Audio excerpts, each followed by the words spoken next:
Hi everybody, this is a video about creating Google Forms branching. Again, that is how I like to describe choose your own adventure, and what that does is based on the answer to a question that leads to another question or a totally different question, and then based on the answer to that one goes down one path or it goes down another. So I've created a form here and I'm going to show you the different components of it.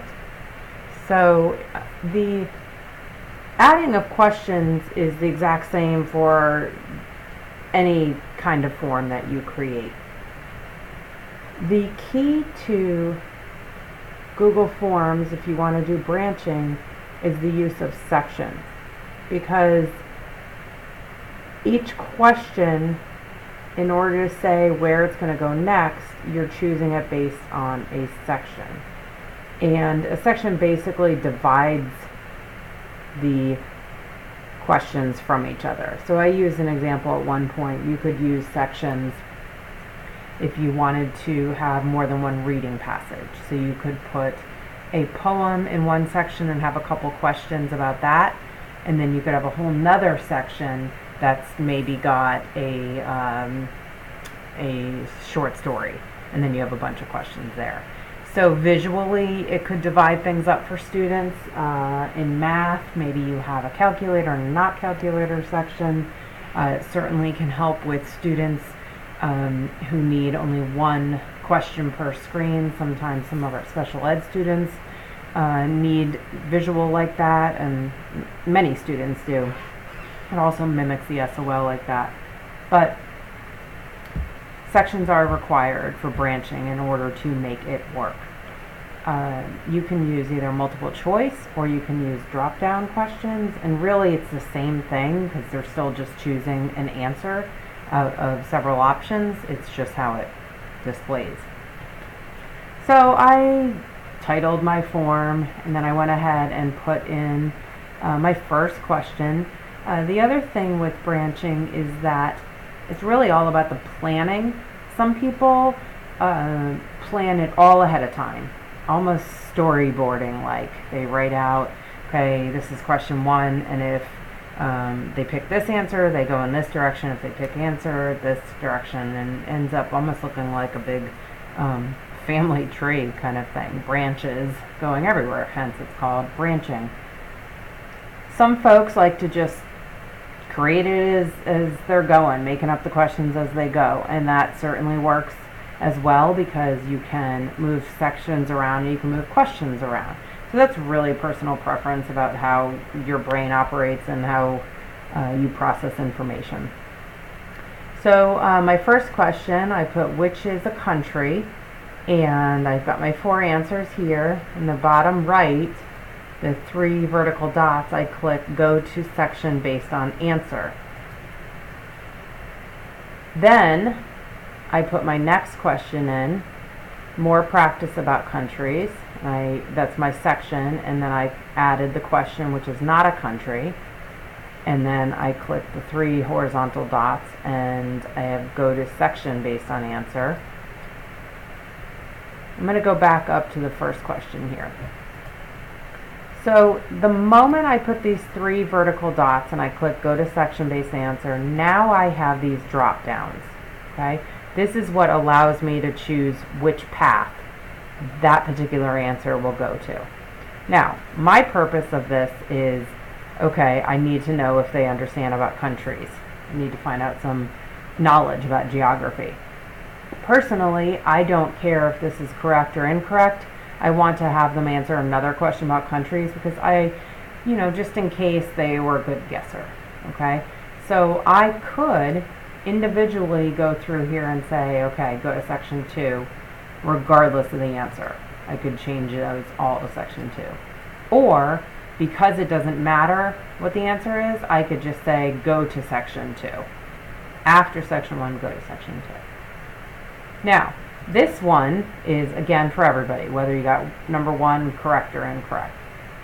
Now, I again have the go to section based on answer, and I've got different answers, and I want to have the students who answer it correct go to a whole nother section, and the ones who did not get it correct, I want to go to a different section and allow them to review more. Okay? So I have my section about oceans, and then I have a question in here, and then I have another section later on. The kids who got this one incorrect, I'm having them go to, or I'm sorry, the ones that got that incorrect are going to go to review of countries. And I added a question, and I added a video in here too, using the little icon up here in the floating toolbar. And then I said, okay, fine. Whether they got this right or wrong, I now want to move on and go to oceans. Now, as the teacher, I can go back later and see, okay, this particular student still is not understanding the concept of a country. And I can review that later. And again, this is very basic. You need to make sure it, kind of loops all the skills together, and it really is closed, and you get your final information from it to know what to do next, and which students need more support, which can move on. Okay, so the students who got the 2 questions incorrect about countries now have gone on to their 3rd question, a review of countries. The kids who got the 1st and 2nd questions correct have moved on to the section about oceans. Now, as you can see, I don't care if they got it incorrect or correct. I'm going to have them all go on to the next question, which is about landlocked countries. And then the kids who do the review of countries, they're all going to go on to oceans. So they're kind of catching up with the other students. And then finally, landlocked countries, this is my last question, my last section, my last question. And regardless of correct answer, incorrect answer, I'm just choosing submit form. Again, if you're using this in your classroom instructionally, you need to wrap it up in a better manner than the way I've done it here. So that's all about branching. I'll show you real quickly how to add a section. Again, your floating toolbar, your double horizontal lines, it's like an equal sign. If you click that, sometimes you gotta scroll and figure out where it went. Okay, went to the bottom. The horizontal dots at the top right, this is where you could move it. If you click move, you get this screen, and then you can drag and drop. So again, that's how, if somebody just likes to type and work and think all at the same time, you can move it easily at this point. Sometimes duplicate is super nice if you're really going to be doing the same thing, maybe math question, and all you're going to do is change the numbers just to get additional practice. That could be a reason to duplicate. And then I'll click the plus sign, and then it adds a question in this section. I personally think it's helpful to title sections, because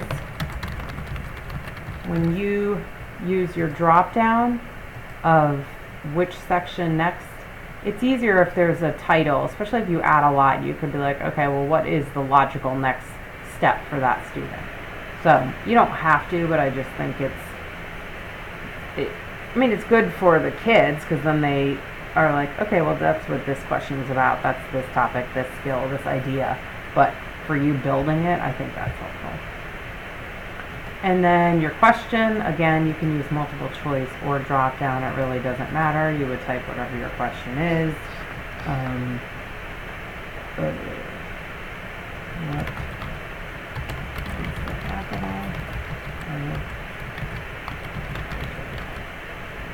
And you can add answers.